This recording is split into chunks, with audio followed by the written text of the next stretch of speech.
नमस्कार दोस्तों, स्वागत है आप सभी का आज के सेशन में। आज के सेशन में हम आपके साथ में डिस्कस करेंगे unit number 17 module number B का एक इंपॉर्टेंट टॉपिक जिसका नाम है statement of structural liquidity, SSL बोलते हैं इसको शॉर्ट में।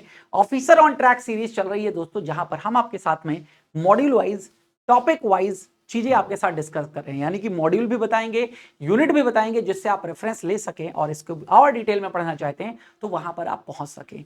अगेन एक टॉपिक यहां पर कराया जाता है जो कि तय समय में समाप्त कर दिया जाता है, और अगेन उस टॉपिक को अगर आप पढ़ लेंगे तो फिर उस टॉपिक से रिलेटेड कोई भी प्रॉब्लम नहीं आने वाली, ये मैं श्योरिटी दे सकता हूं आपको। फिर भी कोई डाउट आता है तो अगेन उसके लिए आपको मैंने अपने टेलीग्राम चैनल का एक्सेस दे रखा है। आप हमारे टेलीग्राम चैनल पर आ सकते हैं, जुड़ सकते हैं, कोई भी डाउट हो तो आप यहां पर क्वेरी कर सकते हैं। चलिए आगे बढ़ते हैं और समझते हैं क्या होता है एसएसएल, यानी कि स्टेटमेंट ऑफ स्ट्रक्चरल लिक्विडिटी। इसको समझने से पहले हम लिक्विडिटी की बात कर लेते हैं। यहां पर किसकी बात कर लेते हैं? हम यहां पर लिक्विडिटी की बात कर लेते हैं दोस्तों। लिक्विडिटी का मतलब क्या होता है? बैंकों के लिए लिक्विडिटी का मतलब होता है तरलता, यानी कि अगेन हाउ मच, ठीक है, cash oblique quick money you have, quick money you have, ठीक है, यू हैव, आपके पास कितना क्विक मनी या कैश है, ये आपकी लिक्विडिटी को दर्शाता है। तो लिक्विडिटी की जरूरत पड़ती है। लिक्विडिटी की जरूरत किस लिए पड़ती है तो याद रखिएगा, ठीक है। अगेन डिपॉजिट, लायबिलिटीज का पेमेंट करने के लिए, लायबिलिटीज पेमेंट, और लायबिलिटीज का मतलब बैंकों के लिए क्या होता है? बैंकों के लिए लायबिलिटीज का मतलब होता है उनके द्वारा दिए गए डिपॉजिट्स, उनके द्वारा दिए गए डिपॉजिट्स। तो डिपॉजिट्स आप जानते हो, ये जो कासा वाले हैं, कासा यानी कि करंट अकाउंट, सेविंग अकाउंट वाले, ये तो कभी भी पैसा निकालने आ सकते हैं, और एफडी वाले भी प्री मैच्योर डिपॉजिट निकाल सकते हैं। तो जब अगर प्री मैच्योर कोई डिपॉजिट निकाला जाएगा तो क्या करना पड़ेगा? पेमेंट करना पड़ेगा प्री मैच्योर डिपॉजिट के लिए। ध्यान रखिएगा बहुत अच्छे से, प्री मैच्योर डिपॉजिट, ठीक है। और अगेन लायबिलिटीज के बिहाफ पर अब दूसरी बात आती है यहां पर फंडिंग एसेट्स। फंड, एक तो लायबिलिटीज के लिए जरूरत है और दूसरा है फंड एसेट्स।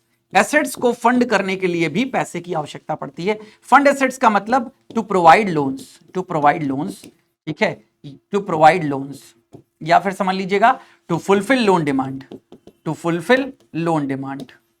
ठीक है, टू फुलफिल लोन डिमांड, ये बात ध्यान रखिएगा, ठीक है।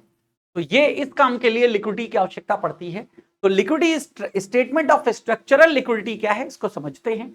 तो ये क्या है? इसको शॉर्ट में एसएसएल बोलते हैं। ये क्रूशियल टूल है इन एसेट लायबिलिटी मैनेजमेंट, ठीक है। एसेट लायबिलिटी मैनेजमेंट में ये क्रूशियल टूल है। और एसेट का मतलब बैंकों के लिए दिए गए लोन, लायबिलिटीज का मतलब बैंकों के द्वारा एक्सेप्ट की गई डिपॉजिट। तो डिपॉजिट और लोन्स को मैनेज करने को ही एसेट लायबिलिटी मैनेजमेंट कहते हैं। तो ये एक टूल्स है जो कि यूज्ड बाय बैंक्स, बैंकों के द्वारा इस्तेमाल किया जाता है to assess and manage liquidity risk. Liquidity risk को एसेस करने के लिए और लिक्विडिटी रिस्क को मैनेज करने के लिए ओवर डिफरेंट टाइम हॉराइजंस। टाइम हॉराइजंस का मतलब अलग अलग समय पीरियड, 1 महीने, 2 महीने, 3 महीने, अलग अलग समय पर अलग अलग लिक्विडिटी की आवश्यकता पड़ सकती है। जैसे 1 दिन के लिए बात करूं मैं आपसे, 1 महीने के लिए बात करूं मैं आपसे, 1 दिन के लिए क्या फंड की रिक्वायरमेंट है, हो सकता है आपकी 0 हो। 1 महीने में फंड रिक्वायरमेंट क्या है वो अलग हो। 2 महीने में क्या रिक्वायरमेंट है वो अलग हो। तो इसलिए अलग अलग टाइम बकेट्स के अकॉर्डिंग या टाइम हॉराइजन के अकॉर्डिंग जो जरूरत पड़ती है उसकी बात यहां पर की जा रही है। ये जो स्टेटमेंट ऑफ स्ट्रक्चरल लिक्विडिटी है, ये क्या प्रोवाइड करता है? Time wise profile of a bank future expected cash inflows and outflows. Time wise यानी कि समय के अनुसार एक बैंक का क्या क्या फ्यूचर एक्सपेक्टेशन है कैश फ्लोज की, उसको दर्शाता है। क्या फ्यूचर एक्सपेक्टेशन है कैश इनफ्लो की या कैश आउटफ्लो की। Helping identify potential mismatch that could lead to liquidity shortfall, ठीक है, जो कि लिक्विडिटी शॉर्टफॉल को दर्शाएगा। अब ये अगर पता चल जाएगा इन फ्यूचर, यानी कि अलग अलग टाइम होराइजन के लिए क्या इनफ्लो है क्या आउटफ्लो है, तो आपको क्या पता चल जाएगा? शॉर्टफॉल पता चल जाएगा। तो कुल मिलाकर के स्टेटमेंट ऑफ स्ट्रक्चरल लिक्विडिटी का मतलब क्या है? इस स्टेटमेंट से यह पता चलेगा किस किस समय के लिए कितनी लिक्विडिटी की रिक्वायरमेंट एक बैंक को है, और उस लिक्विडिटी की रिक्वायरमेंट को फुलफिल करने के लिए बैंक क्या क्या ऑप्शंस ले सकता है। ये सब बातें होती हैं यहां पर, ध्यान रखिएगा, ठीक है। देन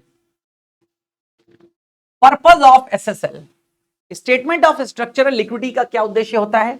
इवैल्यूएट करना liquidity mismatch across various time buckets. यही मैंने आपको बताया, अलग अलग समय की बकेट। यहां समय की बकेट से मतलब क्या है? ठीक है, सेम डे यानी कि उसी दिन कितना चाहिए, ठीक है, 2 दिन से 14 दिन के बीच में, 15 दिन से लेकर के 28 दिन के बीच में, ठीक है, 28 दिन से अगेन 1 मंथ टू 3 मंथ्स के बीच में, ठीक है, अगेन 4 मंथ से लेकर के 12 मंथ के, ये ऐसी बकेट्स हो सकती हैं। समझ लीजिएगा, इनको हम क्या बोलेंगे, ये समझ लो 1 2 3 4 5, ये 5 टाइम बकेट्स हैं। तो टाइम बकेट्स क्या होती हैं ये भी ध्यान रखिएगा। अलग अलग समय में क्या क्या फंड्स की रिक्वायरमेंट है उनको हम टाइम बकेट्स कहते हैं। तो इवैल्यूएट करने में, मूल्यांकन करने में यहां पर बात होती है कि लिक्विडिटी मिसमैच का मूल्यांकन यहां पर किया जा सकता है।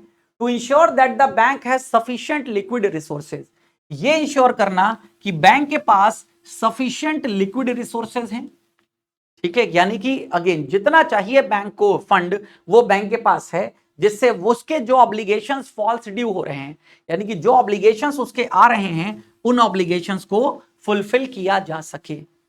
To comply with RBI guidelines, reserve bank of India की गाइडलाइंस के अकॉर्डिंग काम किया जा सके फॉर लिक्विडिटी मैनेजमेंट, ठीक है, to comply with RBI guidelines for liquidity management, ठीक है। देन अब ये देखो पूरी टाइम बकेट्स आ गई, जो टाइम बकेट्स की मैं बात कर रहा था ये है प्रॉपर टाइम बकेट्स जो रिजर्व बैंक ऑफ इंडिया की गाइडलाइंस के अकॉर्डिंग, यानी कि नेक्स्ट डे, अगले दिन कितनी जरूरत है, तो अगले दिन कितना इनफ्लो आना है कितना आउटफ्लो आना है आप पता लगा लोगे मिसमैच को। तो ये इमीडिएट कैश फ्लो के बारे में बताता है। 2 से 7 दिन ये शॉर्ट टर्म लिक्विडिटी को दर्शाएगा, 8 से 14 दिन शॉर्ट टर्म लिक्विडिटी, 15 से 30 दिन शॉर्ट टर्म लिक्विडिटी, देन 31 दिन से लेकर के 2 महीने ये मीडियम टर्म लिक्विडिटी, 2 से लेकर के 3 महीने मीडियम टर्म लिक्विडिटी, 3 से 6 महीने मतलब 3 से ज्यादा, तो यहां पर क्या है 2 महीने तक तो यही हो गया, तो 2 से ज्यादा 3 तक, 3 से ज्यादा 6 तक, 6 से ज्यादा 1 साल तक, 1 साल से ज्यादा 3 साल तक, 3 साल से ज्यादा 5 साल तक और मोर देन 5 इयर्स, ये टाइम बकेट्स होती हैं यहां पर। इन टाइम बकेट्स के अकॉर्डिंग क्या किया जाता है, ये टाइम बकेट्स के अकॉर्डिंग ये स्टेटमेंट क्लियर किया जाता है, बनाया जाता है, जिससे बैंक को ये कंफर्मेशन पता चल सके कि कितनी लिक्विडिटी मिसमैचेस हैं और कब कब कितना कितना पैसे की आवश्यकता हमें पड़ेगी, जिससे ऑन टाइम जब हमारे पास उन आवश्यकताओं को फुलफिल करने की बात आए तो कोई दिक्कत ना हो, क्योंकि हमने पहले उनको एनालाइज कर लिया था। एसएसएल इंक्लूड बोथ, अगेन बिल्कुल ये तो मैंने आपको पहले ही बताया कि दोनों चीजें एसएसएल में आती हैं, स्टेटमेंट ऑफ स्ट्रक्चरल लिक्विडिटी में। हम यहां पर आउटफ्लो की भी बात करते हैं और इनफ्लो की भी बात करते हैं। आउटफ्लो में हम बात करते हैं लायबिलिटीज मैच्योरिंग इन ईच टाइम बकेट, यानी कि आउटफ्लो का मतलब क्या है, जो पैसा जाएगा, पैसा कहां जाएगा, जो बैंक में लोगों का डिपॉजिट है उन्हीं को तो वापस करोगे तभी तो पैसा जाएगा, तो पैसा जाएगा मतलब डिपॉजिट। ये सारी टाइम बकेट्स में हम बात करेंगे डिपॉजिट्स की, यानी कि नेक्स्ट डे कितना डिपॉजिट जाएगा, कितना पैसा लोग निकालने आएंगे और कितना लोन एंटीसिपेटेड है जो दिया जाना है, ठीक है, वो बातें हैं यहां पर। तो आउटफ्लोज कहां कहां से पैसा आएगा, और ऐसा नहीं है, ठीक है, अगेन आउटफ्लो कहां कहां पैसा जाएगा, अब इनफ्लो कहां कहां से पैसा आएगा, तो एसेट से जो लोन्स एंड एडवांसेस आपने बांट रखे हैं, कितनी इंस्टॉलमेंट्स कल आपको मिलने वाली हैं, ठीक है, कहां कहां से जो इन्वेस्टमेंट किया था उस पर इंटरेस्ट वगैरह मिलने वाला है, वो सब बते। तो एसेट्स मैच्योरिंग और cash to be received in each time bucket, हर एक टाइम बकेट के बिहाफ पर कितना पैसा आने वाला है कितना पैसा जाने वाला है, ये दोनों चीजें इंक्लूड करी जाती हैं। The cumulative mismatch in the first few time buckets up to 30 days are monitored closely to ensure liquidity adequacy, यानी कि समझ लीजिएगा यहां तक की जो बात करी जा रही है ना 30 दिन तक की, इसको क्लोजली मॉनिटर किया जाता है, क्लोजली मॉनिटर किया जाता है, और इसके लिए एक रेशियो भी निकाला जाता है जिसे हम बोलते हैं LCR, liquidity coverage ratio, liquidity coverage ratio हम बोलते हैं इसको, एलसीआर को, ठीक है, ध्यान रखिएगा एलसीआर ये होना चाहिए 100% और मोर देन 100%। एलसीआर मैं अगेन इसके पहले के टॉपिक में आपसे एलसीआर डिस्कस कर चुका हूं, तुरंत टॉपिक नहीं, आप अगेन टॉपिक में जाइएगा आपको दिख जाएगा, ठीक है, जहां पर मैंने, या आप लिख दीजिएगा एलसीआर एनएसएफआर बाय अखिलेश सर, तो भी आपको ये टॉपिक मिल जाएगा, पूरा डिटेल में न्यूमेरिकल्स भी मैंने वहां पर आपसे इनके डिस्कस किए हुए हैं, ठीक है। Are monitored closely to ensure liquidity adequacy. अब बात आती है यहां पर रेगुलेटरी लिमिट्स क्या है, आरबीआई नॉर्म्स। आरबीआई नॉर्म्स के अंदर क्या है, मिसमैचेस यानी कि negative gap in first few buckets should not exceed 5% of outflows, यानी कि जितना पैसा जाना है उसके 5% से ज्यादा का गैप शुरुआत के जो फर्स्ट फ्यू बकेट्स हैं यानी कि 1 मंथ तक के बकेट्स उनमें नहीं होना चाहिए। इन those buckets under normal conditions, यानी कि अगर सामान्य स्थितियां हैं तो 5% से ज्यादा का मिसमैच नहीं होना चाहिए। 5% ऑफ आउटफ्लोज के बराबर का मिसमैच जो है वो नहीं। और मिसमैच यानी कि निगेटिव गैप की बात कर रहा हूं। पॉजिटिव गैप का मतलब क्या है? जब पैसा मिलना ज्यादा हो देना कम हो वो पॉजिटिव गैप है, और जब पैसा मिलना कम है देना ज्यादा है तो ये निगेटिव गैप है। तो निगेटिव गैप आउटफ्लो के 5% से ज्यादा का नहीं होना चाहिए फर्स्ट फ्यू बकेट्स यानी कि 1 महीने तक के मान लो। अगर स्ट्रेस सिनेरियो है तो bank must ensure cumulative negative mismatch do not breach tolerance level set internally and approved by the board या एल्को। हर एक बैंक अपना बोर्ड यानी कि बोर्ड ऑफ डायरेक्टर्स, एल्को का मतलब है एसेट लायबिलिटी कमेटी, तो बोर्ड ऑफ डायरेक्टर्स या एसेट लायबिलिटी कमेटी के द्वारा जो टॉलरेंस लिमिट सेट करी गई है यानी कि मैक्सिमम टॉलरेंस लिमिट जो सहनशीलता की सीमा है, स्ट्रेस सिचुएशन में भी उस सहनशीलता की सीमा को ये जो मिसमैच अमाउंट है ये ब्रीच नहीं करना चाहिए, यानी कि इसको आगे लेकर के नहीं जाना चाहिए। तो की यूजेस ऑफ एसएसएल क्या है, क्या क्या आवश्यकताएं होती हैं? Assessing the liquidity profile of the bank. Statement of structural liquidity से किसी बैंक की लिक्विडिटी की क्या पोजीशन है उसके बारे में हमें पता चलता है, तो लिक्विडिटी प्रोफाइल पूरा ये बताता है। दूसरा, stress testing liquidity risk. Stress में लिक्विडिटी रिस्क कितना रहेगा इसके बारे में भी बताता है एसएसएल। तो स्ट्रेस टेस्टिंग हो जाती है लिक्विडिटी रिस्क की। Supporting the contingency funding plan. अब अगेन आपको पता है इतने पैसे की जरूरत इस समय पड़ सकती है और आपके पास अगर पैसा नहीं है यानी कि मिसमैच है तो आप उसके लिए क्या कर सकते हो? सीएफपी, कंटिंजेंसी फंड प्लानिंग, यानी कि अचानक से जरूरत पड़ जाए। जैसे आपने अपने जीवन में भी कुछ कंटिंजेंसी फंड प्लानिंग कर रखी होगी कि अगर मुझे मेडिकल के लिए 1 लाख रुपए की जरूरत अचानक से पड़ जाए तो पैसा कहां से आएगा? तो हो सकता है आप ही ने कोई अपने पास कोई बफर मेंटेन कर रखा हो, या आपके पास ऐसे कोई दोस्त वगैरह हो, या जैसे अगेन क्रेडिट कार्ड, मैं अगर अपनी बात करूं मैं अपने पास क्रेडिट कार्ड रखता हूं कि अचानक से अगर मुझे पैसे की जरूरत पड़ गई, ठीक है, तो क्या काम आ जाएगा? क्रेडिट कार्ड काम आ जाएगा, ठीक है, या क्रेडिट लाइंस अगर आपके पास हैं वो काम आ जाएंगी, ओवरड्राफ्ट आपके पास है वो काम आ जाएगा। तो कंटिंजेंसी फंड प्लानिंग आपकी तैयार रहेगी यहां पर, ठीक है। तो एसएसएल इसी को सपोर्ट करती है। Helping the ALCO and treasury teams, यानी कि एसेट लायबिलिटी कमेटी और ट्रेजरी टीम। ट्रेजरी डिपार्टमेंट जो किसी भी बैंक का होता है उसका यही काम होता है कि अपने पास ऑलवेज उतने फंड्स को मेंटेन करना जितने की रिक्वायरमेंट है, यानी कि सारे ऑब्लिगेशंस को फुलफिल करने की on time funding responsibility treasury committee मतलब ट्रेजरी डिपार्टमेंट्स की होती है। मॉड्यूल सी ट्रेजरी डिपार्टमेंट से रिलेटेड है, पूरा डिटेल में डिस्कशन कर चुका हूं। Then teams make inform decisions, ठीक है। ट्रेजरी टीम्स ये इन्फॉर्म डिसीजन मिल सके क्योंकि स्टेटमेंट ऑफ स्ट्रक्चरल लिक्विडिटी आ गया है, अब ये इन्फॉर्म डिसीजन ले सकती हैं कब क्या फंड्स की आवश्यकता है। Ensuring compliance with Basel 3 and RBI guidelines. भाई स्टेटमेंट ऑफ स्ट्रक्चरल लिक्विडिटी ये सब बेसल 3 के और आरबीआई के गाइडलाइंस के अकॉर्डिंग है, तो वो सब काम किया जा सके, ध्यान रखिएगा। तो टाइम बकेट अगेन मान लीजिएगा यहां पर एग्जांपल के तौर पर, नेक्स्ट डे इनफ्लो है 500 करोड़, आउटफ्लो है 600 करोड़, यानी कि कुमुलेटिव मिसमैच अभी यहां पर कितना हुआ है? 100 करोड़ का।